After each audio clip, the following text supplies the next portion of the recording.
जीवन से हर तरह के कष्टों को दूर करने के लिए प्रदोष व्रत रखा जाता है। इस व्रत का शिव भक्तों को खास इंतजार रहता है। कहते हैं प्रदोष व्रत रखने से भगवान शिव और मां पार्वती की कृपा प्राप्त होती है। शुक्ल पक्ष और कृष्ण पक्ष की त्रयोदशी के दिन ये व्रत मनाया जाता है। शनिवार का दिन होने के कारण इसे शनि त्रयोदशी भी कहा जाता है। आज की इस वीडियो में हम आपको प्रदोष व्रत की पूजा विधि, मुहूर्त और व्रत कथा के बारे में बताएंगे, तो वीडियो को अंत तक जरूर देखें। इस माह प्रदोष व्रत शनिवार 12 दिसंबर को मनाया जाएगा। अगर बात इस व्रत के महत्व की करें तो एकादशी की तरह ही प्रदोष व्रत को भी सौभाग्य का वरदान देने वाला व्रत कहा गया है। इस व्रत को करने से हर तरह की सुख शांति जीवन में आती है, जिसकी आप इच्छा रखते हैं। प्रदोष व्रत की पूजा विधि। प्रदोष के दिन महादेव को याद करते हुए पूरे दिन व्रत रखें। प्रदोष की पूजा शाम के समय की जाती है, क्योंकि ये समय प्रदोष काल यानी सूर्यास्त के समय का होता है। कहा जाता है कि इस समय भगवान शिव बेहद प्रसन्न होते हैं और नृत्य करते हैं, इसलिए प्रदोष काल में शिव आराधना की जाती है। पूजा के दौरान ओम नमः शिवाय का जप करें, सफेद फूल अर्पित करें, शिव को आंकड़ा, भांग, धतूरा भी चढ़ाएं, पंचामृत, मिठाई,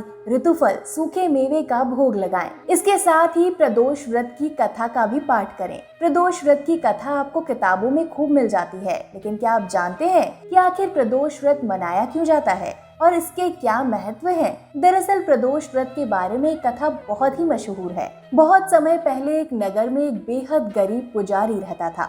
उस पुजारी की मृत्यु के बाद उसकी विधवा पत्नी अपने भरण पोषण के लिए पुत्र को साथ लेकर भीख मांगती हुई शाम तक घर वापस आती थी। एक दिन उसकी मुलाकात विदर्भ देश के राजकुमार से हुई, जो कि अपने पिता की मृत्यु के बाद दर दर भटकने लगा था। उसकी ये हालत पुजारी की पत्नी से देखी नहीं गई। वो उस राजकुमार को अपने साथ अपने घर ले आई और पुत्र जैसा रखने लगी। एक दिन पुजारी की पत्नी अपने साथ दोनों पुत्रों को शांडिल्य ऋषि के आश्रम ले गई। वहाँ उसने ऋषि से शिव जी के प्रदोष व्रत की कथा एवं विधि सुनी और घर जाकर अब वो भी प्रदोष व्रत करने लगी। एक बार की बात है, दोनों बालक वन में घूम रहे थे। उनमें से पुजारी का बेटा तो घर लौट गया, लेकिन राजकुमार वन में ही रह गए। उस राजकुमार ने गंधर्व कन्याओं को खेलते हुए देखा तो उनसे बात करने लगा। उस कन्या का नाम अंशुमति था। उस दिन वो राजकुमार अपने घर देरी से लौटा।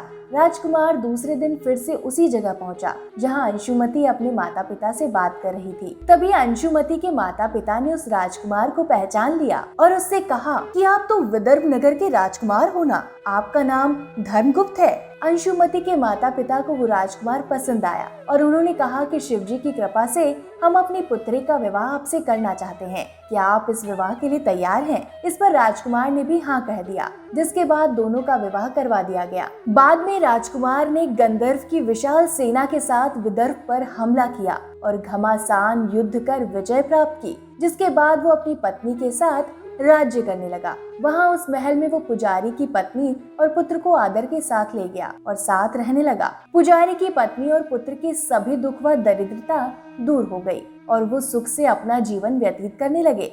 एक दिन अंशुमति ने राजकुमार से इन सभी बातों के पीछे का कारण और रहस्य पूछा। तब राजकुमार ने अंशुमति को अपने जीवन की पूरी बात बताई और साथ ही प्रदोष व्रत का महत्व और व्रत से प्राप्त फल के बारे में भी बताया। उसी दिन से प्रदोष व्रत की प्रतिष्ठा और महत्व बढ़ गया और मान्यता अनुसार लोग ये व्रत करने लगे। कई जगहों पर अपनी श्रद्धा के अनुसार स्त्री और पुरुष दोनों ही ये व्रत रखते हैं। इस व्रत को करने से मनुष्य के सभी कष्ट और पाप नष्ट हो जाते हैं। प्रदोष व्रत में शिव शंग शक्ति यानी माता पार्वती की पूजा की जाती है, जो साधक के जीवन में आने वाली सभी बाधाओं को दूर करते हुए उसका कल्याण करती है। इस व्रत को करने से मनुष्य पापों से मुक्त हो मोक्ष प्राप्त कर मरने के बाद भगवान शिव के लोक में जाकर सदा वहीं वास करता है। इस बार प्रदोष व्रत 12 दिसंबर यानी शनिवार के दिन है। क्योंकि इस बार ये व्रत शनिवार को है, इसलिए इसे शनि प्रदोष व्रत कहा जाएगा। मान्यता के अनुसार इस दिन व्रत करने से संतान प्राप्ति की मनोकामना जल्दी ही पूर्ण होती है।